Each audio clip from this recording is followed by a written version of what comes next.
So anything related to surface technologies, I think, is good. So the work that we're doing on the welding side, it's early days on the laser processing side. Some great work's been done on materials outside of metals with ceramics and organic materials. And then more recently, some of the robotic systems that are becoming available.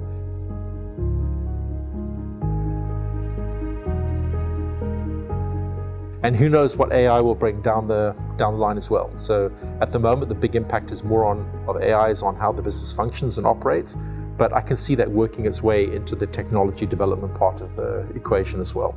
So lots of ways to go. The challenge is just picking which are the right ones. What's going to make the most bang for the buck.